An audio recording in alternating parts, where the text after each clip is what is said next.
All right, so it is wonderful to be here. I'm thrilled to be able to moderate an extremely exciting and esteemed panel of experts on AI red teaming, and in particular on kind of advances in the research side of AI red teaming. My name is Zico Coulter. I'm a faculty member here in the computer science department, and I've worked in robustness of machine learning for what seems like 10 years now, though maybe it's less or more than that. It feels like it's been a very long time.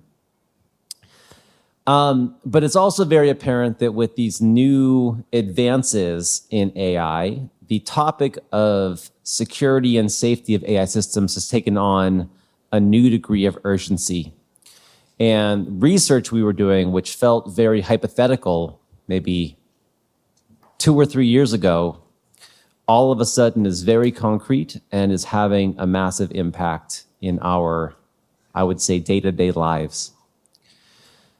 With that being said, I really want to start off by thanking the Block Center and particularly Hoda for organizing this amazing workshop. It's really wonderful to be here, and it's wonderful to see so much interest from the community in terms of addressing these really foundational issues in AI systems. I am thrilled to be joined by 3 esteemed panelists here, Matt Fredrickson, Sandy Koyejo, and Graham Newbig. And the format of this is that I'm going to first call them up each to give some brief introductory remarks, introduce themselves beyond the introduction I give to them, talk about what they've been doing in the topic of generative AI and red teaming. And then after those, they each give a short talk. What we will do is have a panel discussion. And there, I will very early actually encourage participation from the audience. So we have some questions. I certainly know that from the morning session, I think I have more questions now than I came in with. So I have some questions that I'm going to ask all the panel here. And we will want, though, to integrate questions from the audience very early. So very soon, not necessarily waiting until the end, but throughout the panel, we're going to also solicit questions from the audience, and you can ask one or more of the panelists to give their thoughts on that. So without further ado, I am happy to announce the first member of our panel, Matt Fredrickson. Matt is an associate professor in computer science at the School of Computer Science here at CMU. And he has done a large amount of work both in the robustness of machine learning systems, in particular in certifiable robustness of machine learning systems. And more recently has also done a lot of excellent work on the red teaming and jailbreaking, especially automated jailbreaking of these large language model systems and other AI models. So Matt, it's great to have you.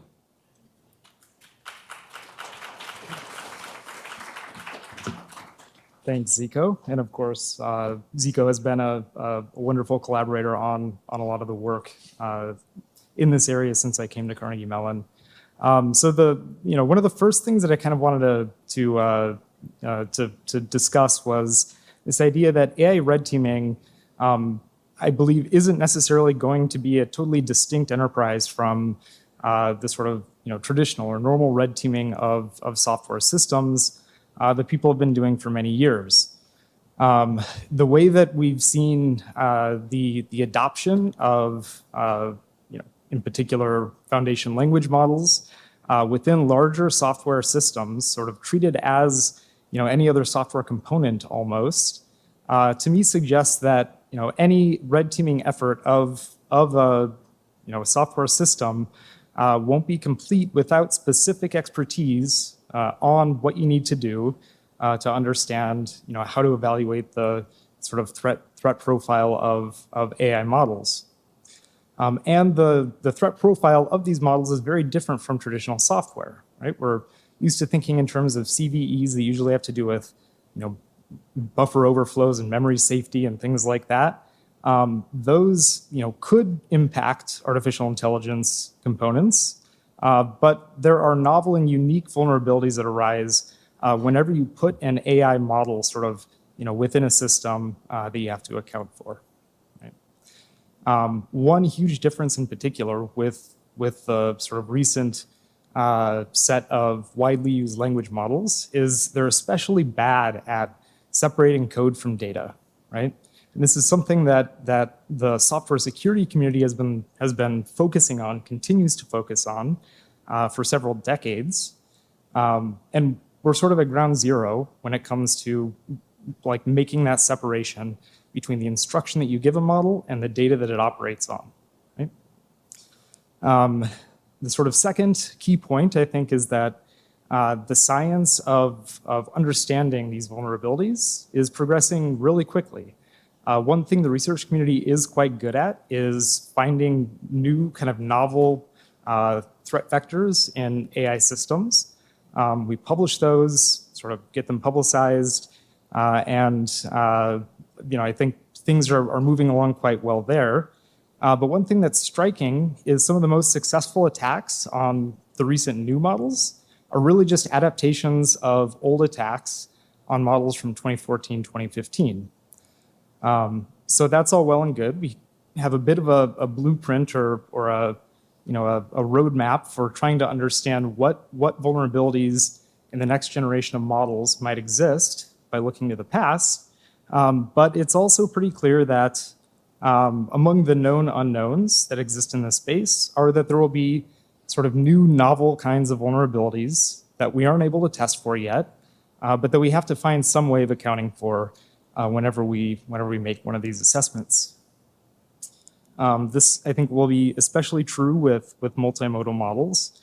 We're sort of bringing all of the old vulnerabilities from computer vision and other domains back into our large foundation models that are going to be used in ways that the individual modalities were never sort of appropriated for. When it comes to sort of understanding whether a red teaming exercise is successful or not, I think you have to look at the process, not the outcome. Whether you find vulnerabilities or not isn't necessarily the question that you want to be asking. And in light of the fact that the sort of scientific understanding of what can happen in this space is still developing quite quickly, incorporating research results into sort of practical red teaming processes is an absolute must. Let's see. Another sort of important point there is I think that at least in the research space, there's been quite a bit of focus on doing red teaming of an individual model, but integrations are absolutely essential and will change sort of the scope of what you find and the ultimate determination that you make. The last thing that I'll sort of close on before handing over to Sanmi is a key difference between traditional security exercises, traditional red teaming efforts, and what we're facing now is what you do with the results. So typically, if you identify some vulnerabilities, some misconfigurations, there's some kind of a concrete path, right, that people know about that you can take to mitigate those and address them. That's true in some cases when there's an AI component involved. But here is where the research has really fallen behind where we are with deployments and practice. We just don't know how to mitigate a lot of these vulnerabilities without taking sort of substantial performance hits, sacrificing a lot of functionality that people don't want to sacrifice. So when a red teaming exercise has finished and we found some vulnerabilities, right now I think people are left with very tough questions. And there's a big role for research to play in trying to understand sort of what the next steps are. How do we actually mitigate these, right? That I'll pass it over to Sanmi. Great. Thanks so much, Matt. So next up, we have Sanmi Koyejo. He is an assistant professor at Stanford. Sanmi does a lot of work on trustworthy AI very broadly and on the evaluation of AI systems, including the red teaming of AI systems. And beyond that, he's actually done a lot of work in application areas as well. So I know of your work in healthcare and neuroscience. And so brings a great perspective both on the evaluation of these systems as well as their applications to many of the domains that people are especially concerned about right now when it comes to the safety of these systems. Sanmi, the floor is yours.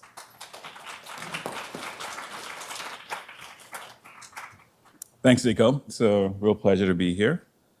It's incredible to see how much the field has changed in really a couple of years. I used to read Zico's papers and do work when what we thought was cool. I don't read his papers anymore, sorry. But when what we thought was cool was trying to get ImageNet classifier to turn a cat to a panda, and this is what got us excited. And the field has changed dramatically over the past couple of years to where both the capability of these systems, but also the potential risks, I think, have expanded in, I think, fascinating ways. And a testament to this is, again, your attention today, and looking forward to a lot of conversation that we're going to have. So maybe some thoughts to start off some of the conversation we'll have today. One, I think it's meaningful to mention, this, I'd argue, is well known but hard to fully specify. The idea that there's probably no free lunch, and there's sort of meaningful trade-offs in terms of what we want out of systems that we're building, AI systems that we're building, and what we might have to sort of give up in terms of, say, performance capability to get better security. These are often hard societal questions. I think they're meaningful ones, but ones that we should engage in. And the answers that we give to these questions, I think, will help drive what we end up building. And I think is, again, a lot of the mission of what this meeting is about, what NIST is trying to do. One way this becomes sort of instantiated is the idea of threat model. So for those of you, this has come up a couple of times in the discussion, but for those of you who are not aware, and I think primarily traditional security, but much more so, or now more and more in AI systems, the idea of a threat model is sort of somewhat precise specification of what an adversary or an attacker is able to do. So threat models are important because they specify the access an attacker can have to a system. They specify sort of what resources the attacker might bring to bear to interact with the system. And they specify maybe the attacker's goals and incentives when interacting with the system. And some of the challenges in thinking, I think some of the gaps that have shown up in trying to build red teaming and evaluation broadly in AI systems is that we're not really sure exactly what the threat models are. Part of it is, we do this general kinds of evaluations and find issues because it's unclear in use and in deployment exactly what adversarial interactions might happen. It's unclear which interactions look like sort of unintended bad outcomes from people using the system versus much more directed adversarial attacks. The resources that an attacker might bring to bear, I think, are often unclear. So will your someone who doesn't like your company spend $1 billion to get it to say something incorrect? Or is it like 2 minutes of quick effort, and if it doesn't work, are they gone?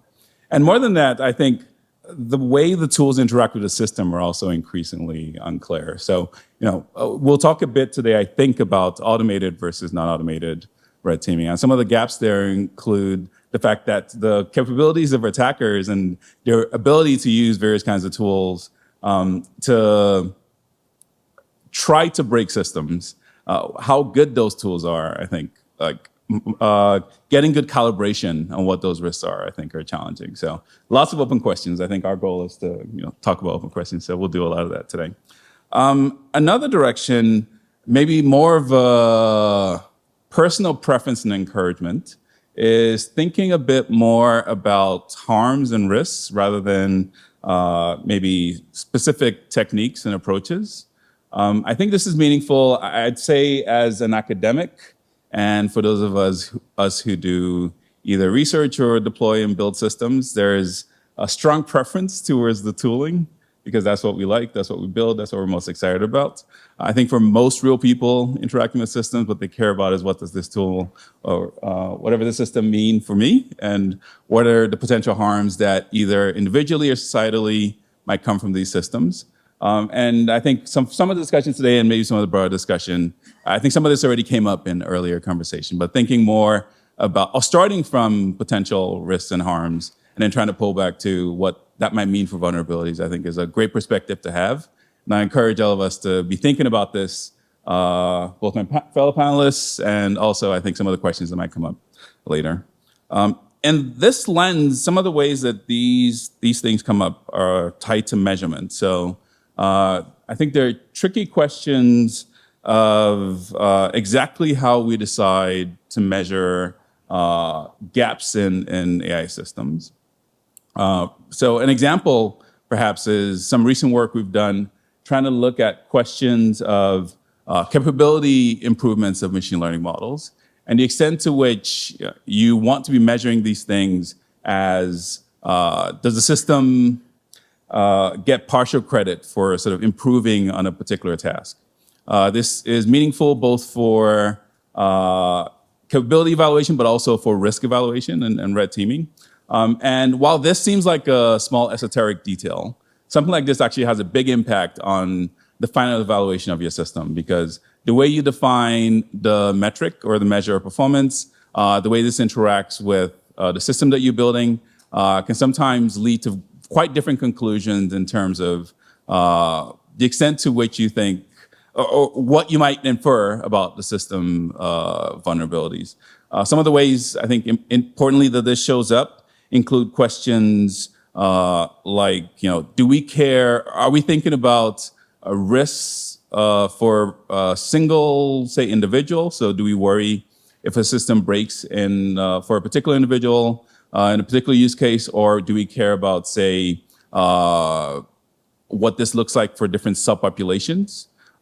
Do we care a lot about different, what I'm thinking right now, I think most importantly, is particularly when it comes to risks that are demographically related, do we care about the size of the groups, majority, minority groups? Often systems behave differently depending on the population, partially because of training, partially because of the way we interact with them, partially because of who's testing the systems. I think Hoda made a great point about composition earlier in discussion today. Who's testing ends up reflecting their worldview and what they care about, which ends up reflecting sort of what risks we end up focusing the most on, centering. I think these are important questions to try to think about. Maybe as a final point, and this is maybe not necessarily red teaming, but about all of evaluation, it's worth keeping in mind that there's a distinction between trustworthiness and trust. It's one of these tricks of language, things that sound similar. I'll attempt a somewhat precise separation here. So, I mean, trusting a system is very much a sort of human behavior thing. This is a system is able to get you to feel comfortable, that you can sort of feel like it can do what it says it would do, and you can implement and use it in what you feel might be comfortable. It is possible to have systems that are trusted but not trustworthy. And I think it's quite easy. And there are incentives in the world that sort of push folks building systems to try to make sure that you, or try to build towards systems that you feel comfortable using, but not necessarily have good trustworthiness properties. The distinction here I'm making is a lot of what our discussion is about today is focused primarily on trustworthiness, and I encourage us to keep that in mind, meaning normative sort of aspects, things we build into systems that we essentially want to make sure the systems have because we think these are good properties, regardless of how people might interact with the system. So we're thinking a lot about security, we're thinking about privacy, thinking about fairness questions. I'd encourage us to, again, keep in mind a distinction between trustworthiness and trust.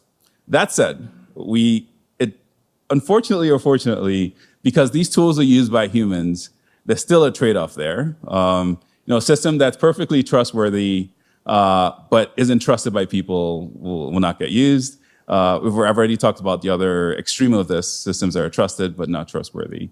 I think some of the challenge that we'll have to find, I think NIST also will have to figure out, is ways to build infrastructure that combines both of these goals together. So making sure that we're building the foundations that actually have trustworthiness in them. So we're actually capturing aspects that are meaningful and important for individuals, population, society, but also building in both in terms of how we define what we want and then how we think about talking about these systems to broader society, engendering, to the extent that we want, trust in the system in ways that are appropriate. So importantly, not over trust, but also just calibrated interactions of these systems of society.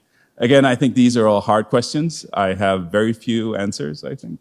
But I have great colleagues, and I think, before the end of the hour, we'll have answers to maybe some of these questions. Thank you.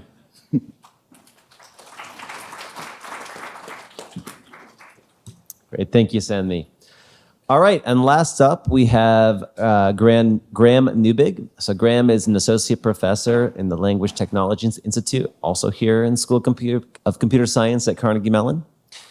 Graham works very broadly in natural language processing and has worked a lot at the sort of the interface between how humans work with NLP systems. He's also done a lot of work on the evaluation, of course, of these latest language model systems, and very excited to hear what he has to say about our current state of red teaming and the current state of evaluations more broadly.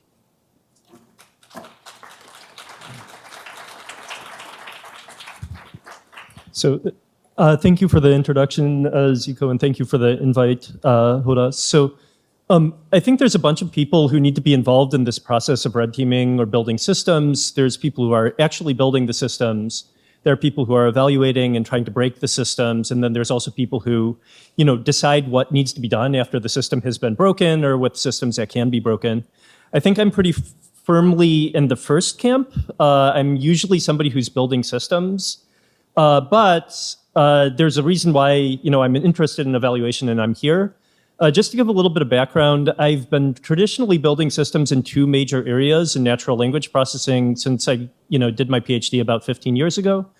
And these are text generation of some variety. So this includes machine translation, summarization, other chatbots, other things like this, and natural language interfaces to computers. So that includes code generation or what we call agents or other things like this. And both of those are really interesting problems. They're also really hard to tell when they're breaking or when they're not working well. So for example, for text generation, we get an output from a machine translation system. It doesn't exactly match with the output that a human translator would give, but it could still be really good because there's a lot of different ways to translate a sentence. And so because of this, we need to come up with methods to tell whether the output of a system is good. And some ways we did this is we would have humans translate a whole bunch of different outputs. We would check how similar the generated output is with this translated output. And then we would say if it's more similar to what a human generated, then it's good. And for the first 10 years of my career, I was very happy, trying to improve this metric. I was building systems that did a little bit better at, matching human translators. And then suddenly, neural networks revolutionized everything. I spent a few years writing, code to implement neural networks. But then the system started to get really good, right? And they started, being so good that their outputs were maybe even better than the human translators who created the inputs. And so now we have a problem. How do we actually go and tell that we have, problems with this? And then a further issue with this is now we're talking about dialogue. We're talking about things that actually interact with people. And now we don't have a correct answer. If somebody asks you, what do you think about, if somebody asks ChatGPT, what do you think is the best approach to red teaming ChatGPT? We have a lot of answers here and everybody's answer is going to be different. So now we're in an entirely brave new world, and somehow, despite that, builders need to find what to build, what to fix, what are the problems with models. And so because of that, I spent the first 10 years of my career basically building systems, but then it had become increasingly unclear to me what to build, what problems to fix. And so I became more interested in, evaluating models. And so still my basic direction in evaluating models is how can I figure out what to fix? How can I figure out what is the thing that's broken? How do I figure out how to make it better? And so that's the perspective that I'm mostly coming from. And within this, I've done research in several different areas, and I'd be happy to talk more about any of them on the panel. The first one is, how do we evaluate the generated text of systems? And now kind of the state-of-the-art approaches in this are essentially training very strong models to say, okay, this is a good output, this is not a good output. And this is good to an extent, but the problem is models are not very good at evaluating certain things. So for example, recently, we've been developing an environment where we ask two chatbots to interact with each other in social situations like negotiation or cooperation or things like that. And it turns out that even strong models like GPT-4 are not good at telling whether a model is doing a good job at navigating a social situation. There's not very good correlation with how humans deal with this. Another problem that I'm interested in for natural language interfaces to computers is how do we evaluate models that generate code and possibly even run the code and create outputs here. And this is moving into traditional kind of software security problems, right? So they might generate code that works on the unit tests that you have, but it has a really bad software vulnerability in it. So that's, not good code to be running. And in fact, there's research that shows that, ChatGPT is doing this and generating things that you shouldn't be running in production. But because they weren't generated by a software engineer, it's quite possible that, that software engineer might look at them and say, LGTM looks good to me, and commit it to the code base, and suddenly you have a big problem in your code base. So these are kinds of things I'm thinking about. So basically, when we generate the outputs, how do we identify that the outputs are wrong? And I think this is intimately connected to red teaming also, because I think one thing that red teaming tries to do is it tries to identify kind of unusual use cases that result in unusually bad outputs. And I think maybe one major research challenge here is that I don't trust that any automated model that we have right now is going to be able to identify these like unusually bad outputs at the moment, just because it's not something they've seen in their training data and other things like that. So that's one thing I'm interested in. Another thing that I'm interested in from the point of view of being a builder of systems is I have a system, I run it on lots of data. How do I identify the major failure cases? Like let's say we have a billion, not a billion, let's say 1 million users using a system every day. How can we pick out the needles in the haystack of where our system is performing really poorly on some subset of inputs in an automated fashion? And based on this, I've been working on creating user interfaces where people can very quickly browse outputs, identify common clustered failure patterns and other things like this as well. And there's automated methods to do this. They're called slice finding methods, where they identify slices of data where data are underperforming. And so I think that's another tool. So another thing is, how can we fit humans in the loop for identifying these kind of common failure patterns? I think that also goes together closely with red teaming. We have a question about how red teaming relates to other evaluation things, so I don't want to give away my entire hand with respect to that question before the actual discussion, but that's kind of the general place where I'm coming from in things that I've worked on in the past. So thank you.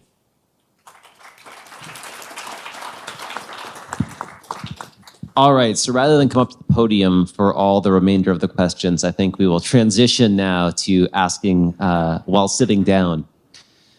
So thank you all for those introductions. I think the first question I'll throw out there, as you alluded to, Graham, was about the definition of red teaming. I think that I came this morning with more clarity about this.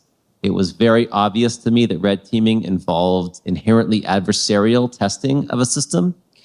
And I think now even that has been has been thrown into some doubt.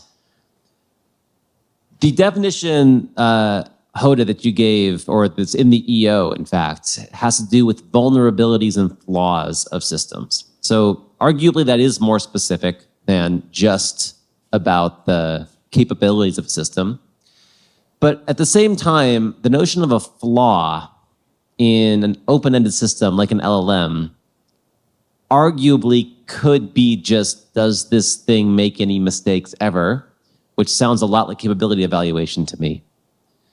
And so I suppose, I mean, feel free to answer this more broadly, but I suppose the first question I have is, from your perspectives, should red teaming be thought of in the sense of adversarial testing of a system? Or should it be thought, as in someone is trying to circumvent, someone is intentionally trying to circumvent the desired behavior of a system? Or should it be seen in terms of kind of allowing for accidental red teaming, or at least in terms of assessing capabilities that don't necessarily involve adversarial intent, but which involve finding flaws in the system that are exposed nonetheless? So I'll let each of you maybe give your brief take on that, but depending on how the conversation goes, we can of course steer things differently as well. Yeah. Matt? So I guess I was with you. I definitely think of red teaming as involving some kind of an adversary, but maybe that's not completely essential, right? Because we think of an adversary as somebody who has a set of resources at their disposal, some access to the system, kind of defined by the threat model, and then all bets are off from there on, right? They're going to look for sort of worst case ways of poking at the system, of providing inputs to get it to achieve their goal, right? If their goal is adversarial, great. If their goal is just like, have it tell me an off-color joke, that's maybe a question of policy. But yeah, I think for me, the thing that would distinguish red teaming from other kinds of evaluation would be this idea of a worst case search, as opposed to we're evaluating the system on sort of trajectories or inputs that we would expect to see in the normal course of its operation. Right? It's maybe one brief take. Sandy? Yeah. So I'd agree, or maybe third, the conversation so far, that I also thought it was somewhat straightforward, but perhaps, or at least clear from a security view. And I think part of this might be, again, maybe not reading the EO closely enough. So thank you, Hoda, for educating us. I've had, I think, so I'll mention two additional perspectives that may be worth considering in terms of conversations and some education I've had over time. So one, I think security researchers, and some in this room, in this panel, tend to get annoyed in the ways machine learners have used the term red teaming. So, I mean, we have some definition, we think of it somewhat adversarially, but it is a lot looser than, I think, the security definition. And so this is not a new story. This is, I think, the pattern of our field, and taking terms and expanding their use. It is maybe what it is. The other part of this, though, that is maybe worth mentioning, and I think I've had some good conversations about this. If it's okay, I'll mention maybe Catherine most recently brought this up yesterday. Maybe we shouldn't get too stuck on the term. The intention is clear. People are worried about both adversarial gaps and also capability gaps. And maybe if we're too stuck on the term red teaming and some formal definition, we'll have some blind spots that are not great. And so maybe we should, and one option is we just take over the term red teaming. Another is we think of another term that captures what's meaningful and what the intention is, and what sort of the current both regulatory landscape but also technical landscape is trying to cover. Sort of go with that. Yeah. So I'm coming up at this more from the perspective of somebody who does evaluation, and so. Normally, when we do evaluation, a common thing that we want to do is minimize the average case, or maximize the average case performance of the model. And so what we try to do is we try to sample data from the entirety of the data distribution that we're going to be seeing at test time. So like something that exactly matches all of the queries that we're going to get into a system as a user. And then we have a metric of how well we're doing on all of these cases, and then we want to maximize the expected value of that. It's kind of, just a mathematical definition of how well we're doing. I think separately from that, there is a concept of stress testing, which is we intentionally modify the distribution to be different than the distribution that we're expecting, because we want to test kind of the edges. We want to test data that the model has not seen at training time maybe also is different than the actual data we're going to see at test time. And so you can create this stress testing data kind of without any knowledge of a system, as long as it's something that you expect systems to fail on. And then I kind of view something like red teaming or adversarial evaluation as something where you go even farther than that and you actually have knowledge of the system and you're intentionally trying to exploit weaknesses of that in a particular system.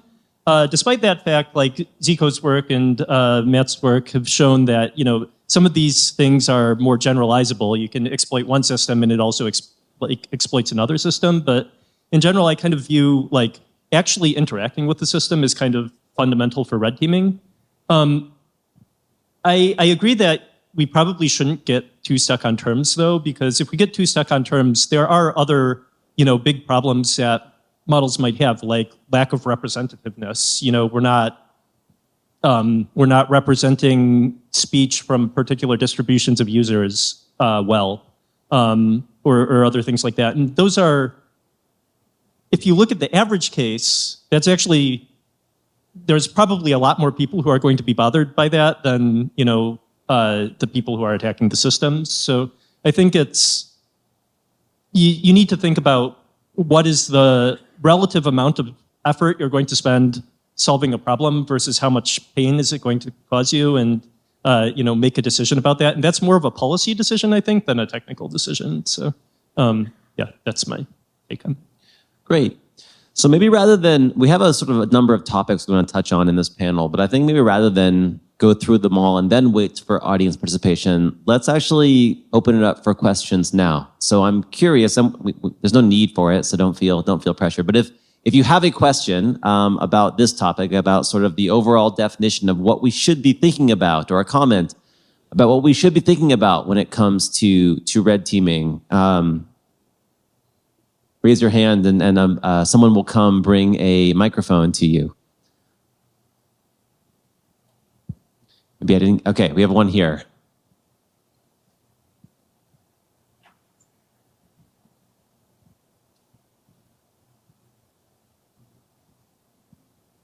Hi, I'm Shivani. I'm a PhD student in the Human-Computer Interaction Institute. And I really liked your point about thinking about harms and risks. And I'm particularly thinking about the evaluators here. And so have any of you been thinking about also creating robust infrastructures for supporting evaluators, and the kinds of harms and risks come as a process of participating in red teaming?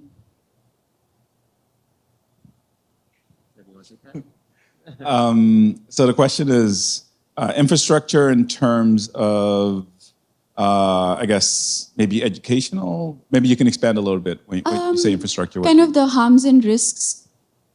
For example, psychological harms, representational harms that come to evaluators by participating in red teaming.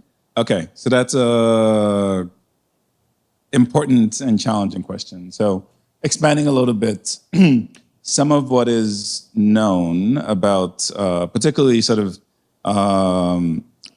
adversarial testing broadly of models are that there are lots of instances where having to test a model requires exposure to sort of extreme content that can have psychological effects on folks testing. And I think this is further exacerbated quite a bit by the incentive structure that has led maybe some of this testing to move to places where there are fewer rules and it's sort of easier to implement the testing. So a lot of the testing that may have psychological effects, if you're noting, doesn't happen in the US because there may be different, it's actually not completely clear, but infrastructure is different and so laws are different, things like that.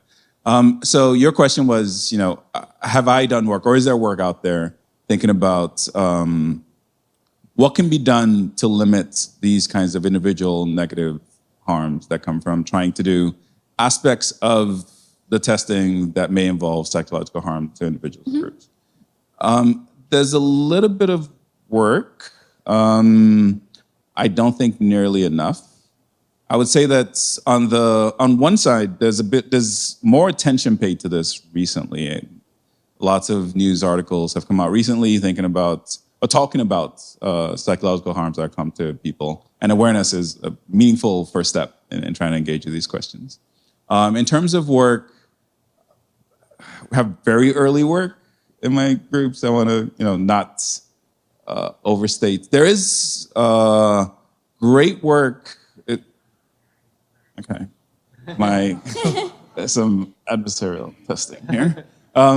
Anyways, so there's work in HCI broadly that's thought about related kinds of questions. Maybe not in a generative AI context, but content moderation and filtering is better or worse, not a new question. Social media systems have to do with these kinds of things, for instance, and on all sides of this, there's work. So both people coming up with different approaches that just to scale how to do content moderation through people, but also meaningful academic work, for instance, thinking about how to reduce harms to individuals who have to do this kind of content moderation work. I think there's a place for using some of those tools within generative AI context. I don't know how much of this is actually deployed. Maybe in the industry, maybe I'll prep my colleagues might know, but also prep a question for maybe the industry panel that's coming up later for folks on there to talk about whether this is something they think about and to what extent they're using some of the tools that already exist. We've been thinking about ways to adapt this work specifically to generative AI context because of the dynamism and open-endedness. And so what can you do both in the initial sort of exposure, but also are there ways to limit, are there mechanisms you can put in place that can help sort of manage the risk to individuals that come from this? They're a little bit early, so I don't have enough concrete to say that I'd be comfortable saying at this level. But I think it's a great question. It took me a second to sort of see where you're coming from. But I think it's an important question, one that I think has potentially really high impact, particularly for individuals and vulnerable populations, and I think underappreciated in our race to just build bigger, better systems. So thanks for asking. Thank you. I'd also like to point out that Jeff Kaufman's group in HCI at CMU has some interesting work on a joint project that we were working on where they measured the different emotional response to errors in speech recognition systems by people from different demographic groups. And I think this is also very early work, but one very interesting thing is if we can collect more data like this, as I mentioned, we're training automatic evaluators of the outputs of systems. Right now, the automatic evaluators of outputs of systems are trained basically just on human preferences about which is better or something like that. But it's not actually taught, as far as I know, not directly trained on like, oh, this is, extremely harmful or other things like this. So I think more work associating those two things together would be, great. There might already be stuff like that, but yeah.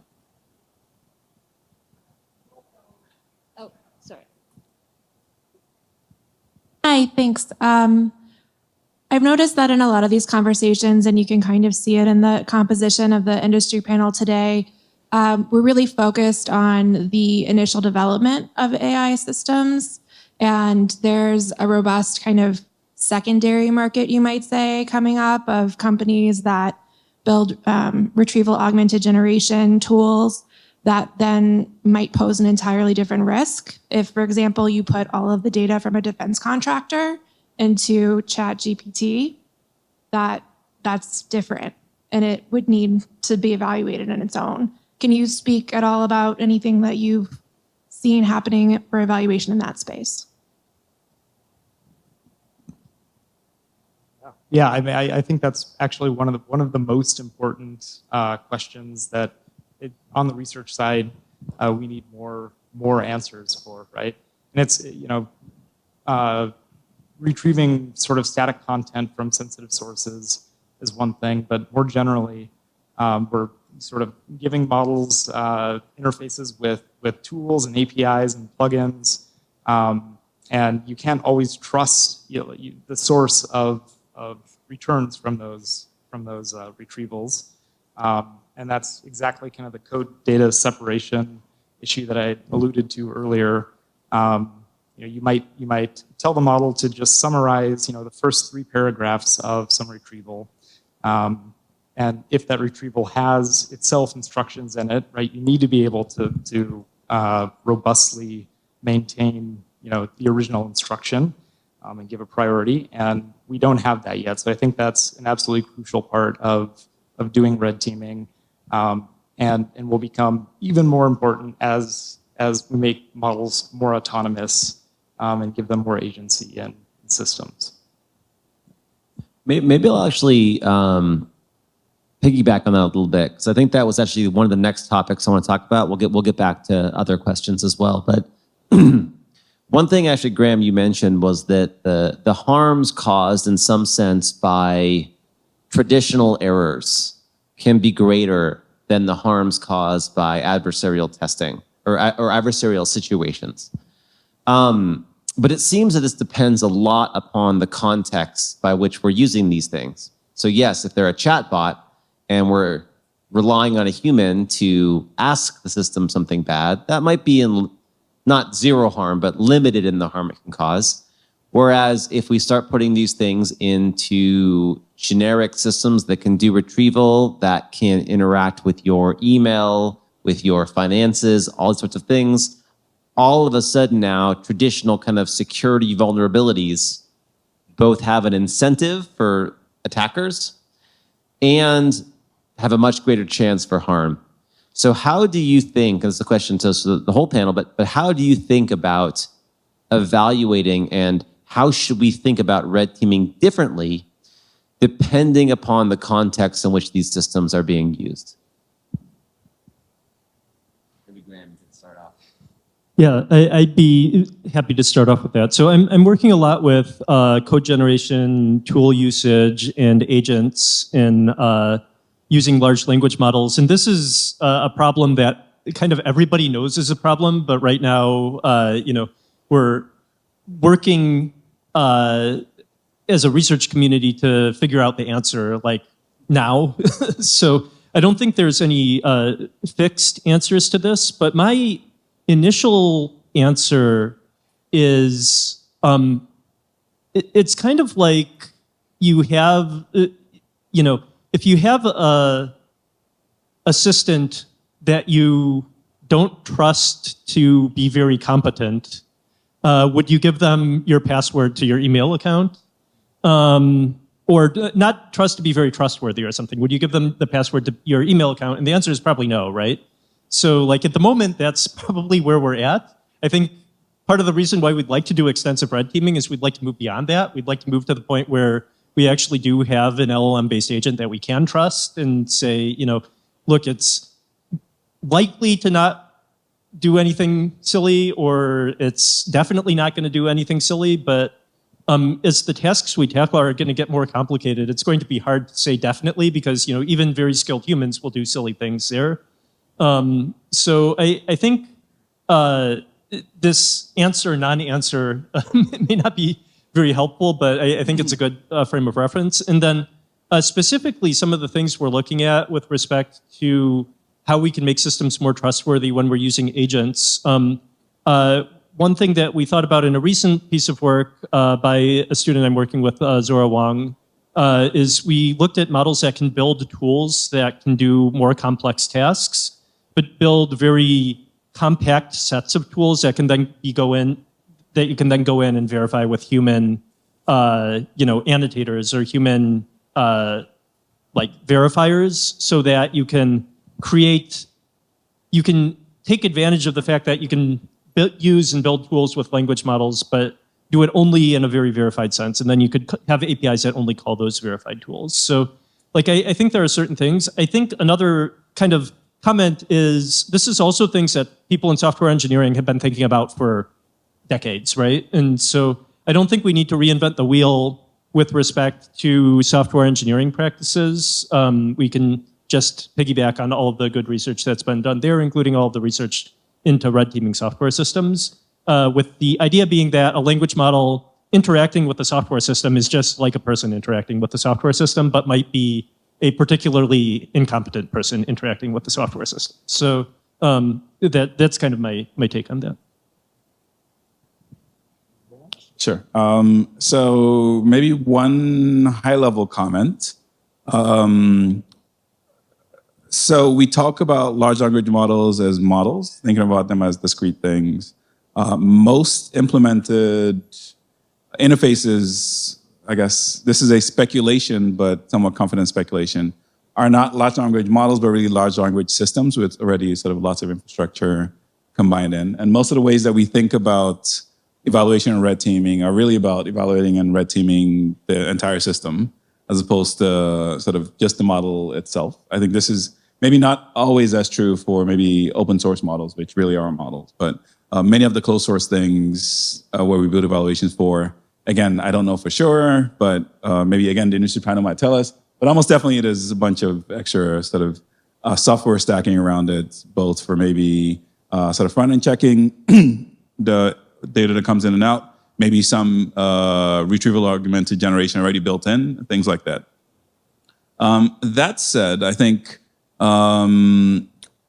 it's unclear the extent to which, and I think also backing off of some of what you said, Graham, the extent to which we can test subcomponents separately versus testing the entire system.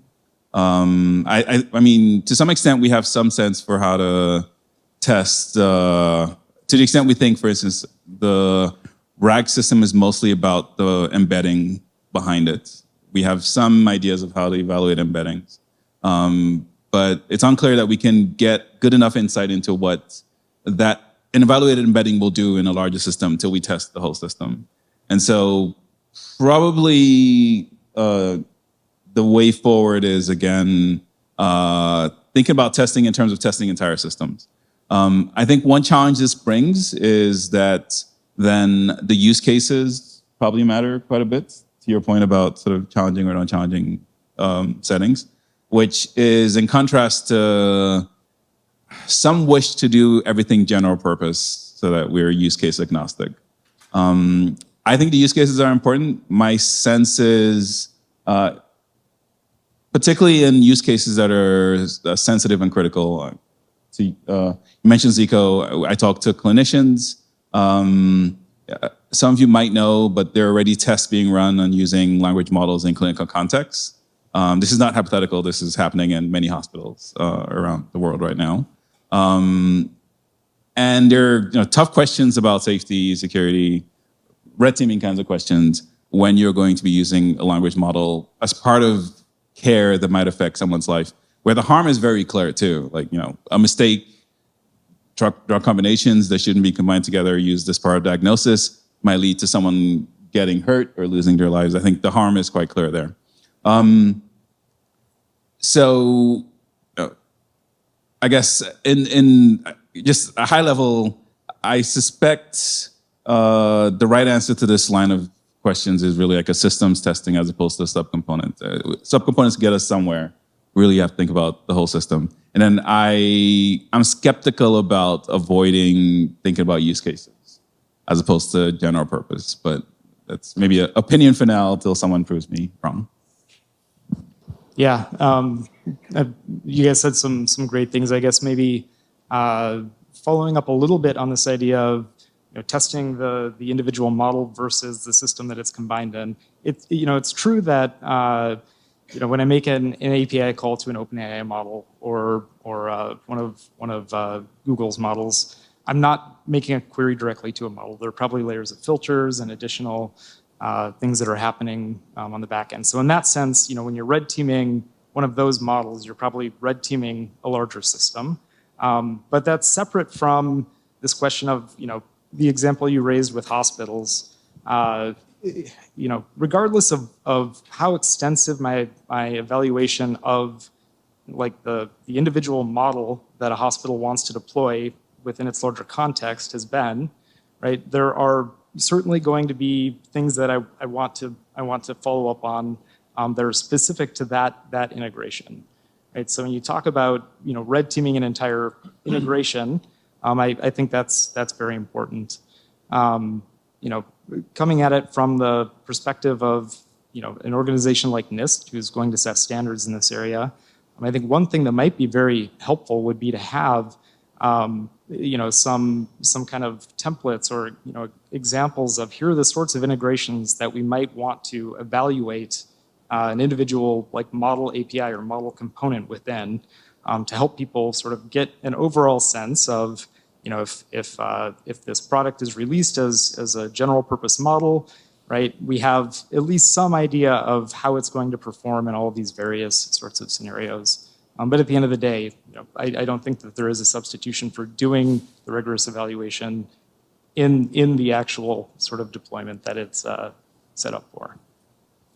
I had one follow-up comment, which I think it's really interesting that both of the examples, like defense contractors putting something into a RAG system or doctors using something in diagnosis, are kind of like a disconnect of trust and trustworthiness, like you mentioned. So it's like a defense contractor putting a whole bunch of stuff into ChatGPT is like giving an uncredentialed, outside person all of your sensitive information. It's a silly idea if you think about it, but people are doing it because they are trusting something more than it's actually trustworthy. The same with doctors, they're probably trusting it more than, it actually is trustworthy with respect to that. And that goes back to Matt's point, which is, how do we elaborate that trustworthiness in a way that people understand it and know, hey, ChatGPT is not credentialed. You shouldn't be giving it a bunch of stuff that require credentials. I think actually maybe just elucidating that would go a long way solving this problem. Maybe let's go back to the audience. And are there any questions related to this or other topics that we want to discuss? So I know from last time, we had one. Maybe, and I know he was questioning last time. Yeah. Oh, thank you much. So I wanted to make a comment, and then I want to go to a question that'll follow up on something Matt just said. Some of us were around in the original sense of red teaming, where it was talking about war and war fighting. And what I would say is that there have been a number of interesting changes in the definition over time. Early on, it was very easy to define what the adversaries were doing because they were based on real world country level adversaries. And it was also very easy to understand what the evaluation, who won the war, what was the cost in bodies, and what ended up being destroyed in the process. Very scary, but super clear. As you move to cybersecurity, it got a little less clear. What were the right adversarial capabilities that you had, and then what would you evaluate? But the way that was addressed was that there were categories that were useful, which kind of aligns with the use cases that I think you gentlemen are talking about. And there the categories were things like the adversaries had a certain amount of compute power, they had access to certain documentation, they had access to certain parts of the system, maybe directly to the model or maybe to the front end, for example. And the evaluation became less clear. So you could use detection theory sorts of things, and then you could try to follow on implications. So I know that part of the story. What I don't know is for AI, are there useful categories on the adversary side? And then are there useful categories of evaluation that you would do that would help structure some of the work that we would do? Yeah, that's excellent points and a very good question. And as you'd imagine, that's something that is sort of a work in progress, I think, for both the research and more commercial, industrial, and government people working in this area. There are some strong kind of early frameworks for categorizing different threat models. Black box, white box. What sort of black box access do you have? As well as sort of taxonomies of different sorts of threats. So MITRE has this Atlas framework that a lot of people use. NIST has been continuously updating a large descriptive taxonomy of adversarial machine learning, techniques and modes. That's a great resource. But I think everything has changed in the past year, right? The way that people are using these models has changed. The sort of threats that they're being exposed to, as Zico alluded to at the very beginning, things we used to think of as kind of science fiction attacks are no longer science fiction attacks. They're happening. They're real. And I think that these taxonomies and categorizations of what we need to be worried about and looking out for are going to evolve just as quickly in the near future. There were a few more audience questions. Go to some of them. Hey, Jason Hong from Carnegie Mellon. One of the things that's bothering me about the term red teaming is it feels really fuzzy, similar to how the term user testing is really fuzzy. So, for example, I could say I user tested this with my mom and she really liked it, versus I user tested it with 300 people, also run by cognitive psychologists, and we did it for 3 months. So it feels to me like if we want to have an executive order that says you have to red team it, how do we make sure that's not just cousin Bubba that's doing it? And also, how do we make sure it's reproducible and also systematic? Maybe Sandy or Graham want to chime in on that? Sure. So I think norms and guidelines are a good way to at least have some shared structure to what we might consider sort of good practice in the area. I think you're right that a lot of this is not yet well defined, but again, the goal of all this discussion is to maybe at least come up with some set of agreeable views on like what definitions might be. I would say I'm skeptical of going the route of numerical definition. So like, I need 10 people or something. Or thresholds, and I think there's a lot of push to, for instance, use computational thresholds to decide when models should look one way or another. So if it has a certain throughput or a certain amount of tokens or compute, I decide to evaluate it a certain way versus something else. This has shown up in laws quite a bit. I think this is tricky because the technology advances very quickly, and it's unclear that those like numerical thresholds of behavior or of the community will be meaningful, within a short time. And so my guess is a solution that focuses, again, much more on harms and maybe capabilities as opposed to numerical definitions of, thresholds for either what we might define as a good evaluation or red teaming, or what we might define as like capability of a system to where we want to be thinking about regulation are more useful than numerical thresholds. But a great point, I think. And hopefully some of what happens as a result of this meeting. Yeah, I have a follow-up comment, which is I think there's certain things that can be, like, there's certain levels that you can take. So the first level is you just evaluate a system. The second level is you stress test a system given a suite of known stress tests, like to identify toxicity of outputs of a language model or something like this.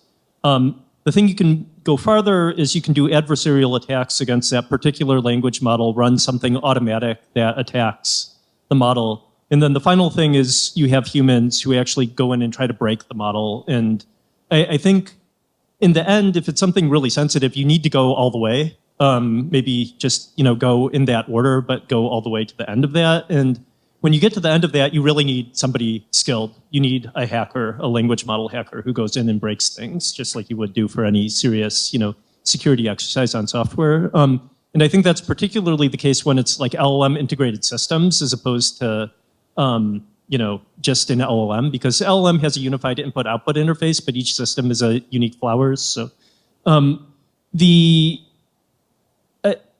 think probably credentialing people, it seems like the best way for me to do it. I don't know. I don't know if that's the only thing we could do, but credentialing people and having credentialed people, some certain number of them attack the system seems like the best way, personally.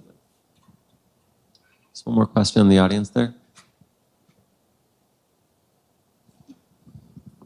Thank you. So, Samni, you mentioned norms and guidelines. I'm curious, it seems there might be a presumption or momentum to treat AI and LLM tools as sort of standard IT assets to be validated and then deployed. But given the nature of these tools and the dynamic usage, it seems that traditional compliance techniques may not be appropriate. they aren't people, but they do need to be managed. So I'm wondering if NIST is working on any recommendations to assign resources within an organization outside the IT department, someone you might call an IT director that, or an AI director rather, that might operate similarly to an HR director to kind of be accountable for the usage of these tools in a large organization. Yeah. So this question of accountability in sort of systems, whatever these tools are built and deployed, partially because of the flexibility of the use case and the difficulty of defining norms externally. So I don't know what NIST is doing, so I don't have a precise answer to your question. In terms of maybe recommendations or thoughts about what accountability might look like, this is a hard question. I definitely don't have sort of clear thinking on this. I think part of the difficulty is the path to the system is quite long and complicated, has lots of stakeholders involved. Maybe this is a argument for having a person responsible whose job it is to see the full system. But when I say this, what I mean is all the way from original data collection and data curation, whatever happens there, system building and training, sort of evaluation, initial evaluation that's done on the system, fine-tuning of various kinds, which often has some experts in the loop anyway. Whatever kind of sort of safety fine-tuning that often happens after that, the red teaming, all these are, at least right now, current steps in building the large language model system, which leads to some diffuse responsibility when things break. And I think that makes it challenging to think about accountability in these systems. I don't have an answer. I don't know if someone else has a better. I recognize the issue, and I think it's a great point of thinking about how to place sort of accountability because of the nature of the systems being built. Does anyone have? Actually, yeah. If some others have, Go ahead with other points as well. Indeed. Well, no, I think it's a really interesting question, and I do kind of wonder a little bit whether the concerns that you're getting at are actually slowing down the adoption of these models in many settings, right? Like you saw, I think OpenAI and Google both offer some kind of indemnification for people who use their models when it came to copyright claims and violations. So yeah, I also don't have an answer, but it clearly seems like something that we need to think more about. I think I saw several questions. So one over there, and then Norman there. Maybe first. Oh. Hi, thank you for this great discussion. And maybe even tying a little bit to the last question on accountability. One of the things, so I'm Heather Doman from IBM, and one of the things in practice, of course, is that you have teams that maybe are working more on the development of the underlying foundation model, and then teams that are working more on the system level, the application level. And technically, there can be things done at both levels that can support and maybe even need to be red teamed, tested, right? So for example, in the prompt engineering phase, so if we see adversarial input or maybe even unintentional prompts that can produce things that are not desirable outputs. I'm interested in your thoughts around, essentially what are some of the techniques that could be done both at a foundation, model level and then at the application level that we should be considering in red teaming going forward? Who wants to take this one? Yeah, I can take a stab at that. So I think there's many things that can be done in order to solve these. And you mentioned the language model level and then like the prompting part. I think another thing is kind of like post hoc filtering and identifying when content is not appropriate and making sure it doesn't get output. And I think people do things at all of those levels. In terms of things that can be done, number one, if you've identified a problem, the simplest thing is just put it in the training data of your model for instruction tuning and try to train the model so that it's very unlikely to output that particular thing. And I think that's the most common way that people solve things. Prompting is very brittle.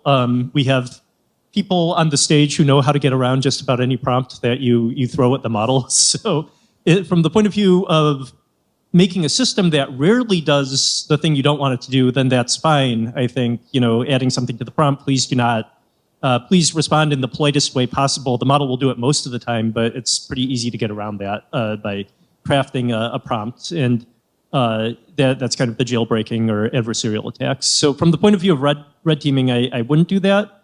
From the point of view of something like red teaming, I do think post hoc filtering or identifying outputs is probably more effective from that point of view because it's relatively easy to identify when the model did something you don't want it to do.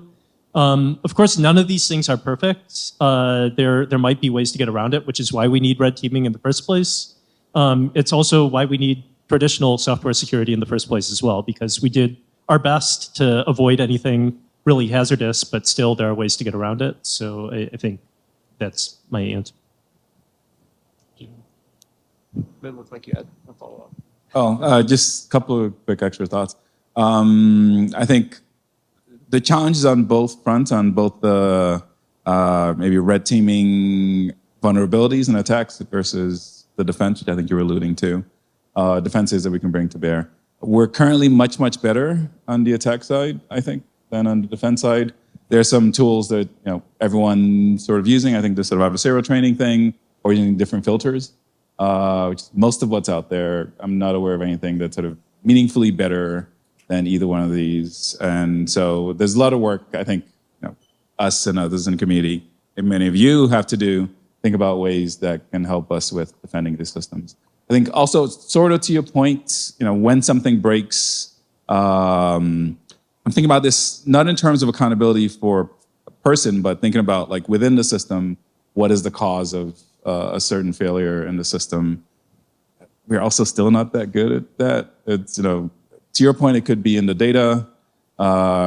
There's actually training language models is an art partially because at scale, like little tiny things in the data can break things in quite fascinating ways. And these models are babysat in ways that, like, actually, just a distinct anecdote. Like, I would. One of the reasons training language models has been so hard for many people to do is not just only the compute and data overhead, but also like how much weirdly specialized expertise doesn't look like what we teach in classes that you need to do to get things to work. So if it encounters a bad text file for a language model, for instance, it breaks training in a very particular way, and sort of everything just breaks downstream. When it comes to red teaming kinds of issues and vulnerabilities and failures, again, it's hard to know whether there's something in the data that caused this, something in your system infrastructure. So figuring out the source, I think, is, again, an open research question that we don't have a good answer to. So they're open questions on all sides, I think, here, both on, it may not be satisfying, but again, issues to deal with in both figuring out sources of issues and ways to mitigate. There are a few more questions there. I might take one or two more and then pull it back, because I do want to ask the panelists a couple final questions. But we'll maybe do two more questions from the audience. Norman Sedek, Carnegie Mellon. So as I was listening to the panel here, I couldn't help but wonder, how do you red team a human being? And I think in a way, we're obviously trying to build general AI, maybe even superhuman capabilities. So how do you red team that? And I think the answer collectively is pretty clear. You can't. And so there's a fundamental tension here. It's only going to get more challenging over time. Not that you should not try, you definitely do. You've got a responsibility to do so. But I think there's also going to be a limit to how much we can accomplish here. And so it seems, if you think, for instance, in terms of the NIST AI risk management framework, so there's govern, map, measure, and manage, right? So red teaming would fall probably under, mapping and and measuring, and then obviously you've got to mitigate, which is the managed part. But at the center of all this, there's the governed part, which is, if there are limits to how much we can accomplish from a technical standpoint and so on, then what sorts of procedures do we need to have in place? What sorts of mechanisms, what sorts of roles, what sorts of government structures would we potentially want to mandate to acknowledge the fact that all these different techniques are going to have their limitations? And what should we do as researchers in this space? What should we do in terms of informing government and establishing more realistic expectations in terms of how much we can do? Someone mentioned the EU earlier today, very aspirational. When you read it, I can't help but think there's no way we can do that. That sounds great. Obviously, I'd like to get there. So I was wondering if this panel has any thoughts on this. Who wants to take this? Matt, you go ahead. Governance. Yeah, so I don't have a great answer for that. I think it's a little outside of my day to day. One thing I was maybe a little bit curious about, though, is you'd mentioned, as the AIs get more capable and we reach like superhuman intelligence, we lose the ability to red team them, or technical solutions sort of break down and fail. And I guess like one thought is that isn't entirely clear to me, that we get to that spot. Obviously can't predict the future, and I don't know, but it is striking how the trillion parameter GPT-4 size models have essentially the same kinds of vulnerabilities that convolutional neural networks with 100,000 parameters in them have. Despite the huge gap in complexity and sophistication and capability, the same attacks work essentially. So from a red teaming perspective, yeah, I think the jury's out on whether our techniques will become less useful in the future. For governance, maybe Sanmi or Graham has an idea. Well, I want to maybe piggyback off of that. I don't know that I have answers per se, but I would say one, I guess I'm less. I would agree that we don't have full answers to many of these questions now. I'm more optimistic than maybe you expressed that we'll get better at building technical tools to maybe address some of these questions. I still. Sure. Will they ever be good enough such that we can use them in like high stakes settings? I would say sort of to that point, probably the biggest vulnerabilities in terms of impact on society and the world is us and our exuberance or maybe lack of caution in throwing these systems where we shouldn't be using them. And it's unclear what governance structures or communication can happen to help reduce the enthusiasm of the world. People got really excited and then decided we're going to just use the systems everywhere and are unwilling to acknowledge how fragile sometimes the systems can be. And I think repeatedly,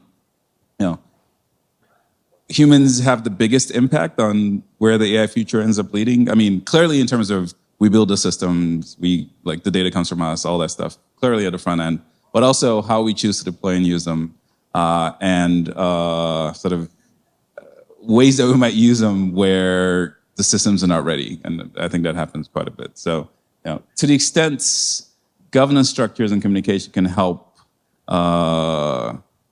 maybe I'll actually say something more concrete. In regulated use cases, I think that's likely to be true, that there will be some cost for using an AI system in a place where there's evidence they should not be trusted, and whoever does this will be responsible. And this seems very reasonable to me for cases where, again, there's regulation that can come to bear there. So that seems comfortable. Other thoughts? Yeah, I'm also not exactly an expert in this, but I did look at the EU AI regulations, for example, and my impression was that they tried to solve all the problems at once. And I kind of feel like maybe we shouldn't do that. We should pick one or two problems that we think are like the problems to solve right now. And then if we do that, like NIST, also has run evaluations of AI systems, for example. And maybe we need evaluations of AI red teaming things that are very well defined. They focus on the most important, most pressing problem right now. And then we solve that problem. And then once we've done that, we'll have a new, most pressing problem in 6 months. And then we solve that. And, the normal pace of NIST evaluations or like track or the other things I'm familiar with was, once a year, and then they ran the same evaluation for 3 years. That doesn't work in 2024, I think. Moving quickly to solve individual problems seems like a good approach to me. Maybe actually, since we are running short on time, and I have a few more questions, we'll defer the rest of the audience ones for the I'm sure later panels will have related questions as well. So actually, this is a good lead into the question I wanted to ask each of you three, because you mentioned sort of the concreteness that's needed for some evaluations. And I think this is actually a common theme we've heard a lot today. A lot of these guidelines seem honestly a bit vague. And research by its definition, or at least a lot of research we want to do, has to be concrete. It has to look at a specific problem, come up with specific evaluations, and then see what the results are. Given that this title of this talk is on research, frontiers of research on red teaming, I actually have a very straightforward question. What do each of you think is one piece of recent research in this area that the whole audience here should know about? And just to not be self-serving when I ask Matt this, I'll also add to the point that if possible, don't mention your own research, but mention what you have seen in the field that you think is something that this audience should be aware of in the context of red teaming. I mean, you started with an easy question and then you made it. You want to go in order? Sam, you can go first. You seem like you have you have one to say. I don't know that I have. Okay, so maybe I'll say that I'm interested and excited, I think, in a lot of cross-disciplinary work that's happening. That's helping to, I think, expand how particularly computing folks think about computing in the world now through the vehicle of generative AI systems being used by people. And some of these include, for instance, socio-technical lens on evaluation of AI systems that both in industry actually and in academia, I think there's much more thought on, much more adoption. This is, again, thinking about the issues of implementing and deploying AI systems, not purely as technology problems, but about problems that include technology, society, and sort of having to think about these jointly is really the right approach to solving these questions. And so I think there's, I've seen foundational, to my mind, foundational, at least in this area, work thinking about how to combine these perspectives, how to bring people, stakeholders, into how we build and evaluate systems from the beginning. So, should we use a system for something? What are perspectives from different stakeholders that have different perspectives? So, people who say that for the healthcare use case, not only how do clinicians think about the usage of an AI system, but how do patients think about this? And, opinions vary significantly. And I think that perspective and the openness, at least of some of my colleagues, to this approach to the work, I find encouraging, and I think is a meaningful aspect of trying to improve systems that we're building.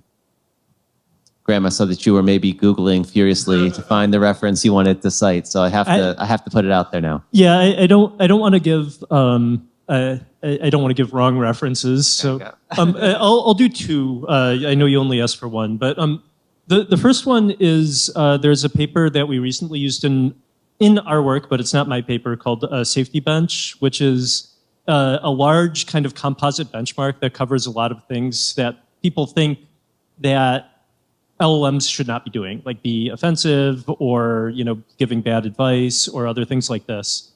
And I think the reason why I want to introduce this is because this is definitely not red teaming. This is stress testing, my definition of what stress testing is. But I think it would be useful to think about, like, what do we get by red teaming that we don't get by running these benchmarks? And it also maybe gives us an idea of what some of the threat, vectors that people are, I don't know if threat vector is the best word, but what are some of the things that people don't want large language models to be doing? So that might be another one good one. Another one is there's been a fair amount of interesting recent work on fine-tuning language models for factuality, and this is done by Chelsea Finn's group at Stanford.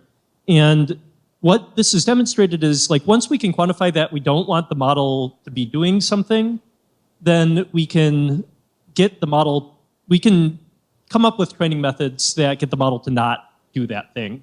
There's also work by Anthropic that demonstrates this for toxicity, from preventing the models from being toxic from the very beginning of retraining models. So I think basically what I want to point out is once we define concretely what we don't want the model to be doing, we do have methods to rectify this in some way. And so in a way, the definition is almost the hardest part. But I would like to know, as somebody who's more focused on evaluation than red teaming, what do we gain from red teaming over just doing kind of more standard stress test evaluations? All right, Matt. Yep. Yeah, and I don't have a specific reference in mind, but I think one research area that I'll be keeping an eye on, and that I think people in this room would be interested in, kind of gets to this idea that if what we want to evaluate in red teaming kind of broadly for AI is not just are safeguards in place and are they robust, but perhaps also can safeguards be broken in a way that leads to harmful capabilities in models, right? Then one key challenge will be sort of figuring out the right kind of evaluation testing framework to elicit those capabilities in the right way. And there's recently been some really interesting work that came to my attention for various reasons on kind of eliciting offensive, cyber capabilities in large language models. I very much enjoyed reading it, and I'll be following that space very closely. Okay, so things for everyone to check out, and for me to do some additional reading also. I think we are exactly at lunchtime. I want to end on the dot here to allow everyone to have lunch, and because it's a working lunch where people will actually be presenting or demonstrating, so I don't want to take up their time. Three panelists, thank you so much. Thank you again for our hosts. Wonderful to have you all here.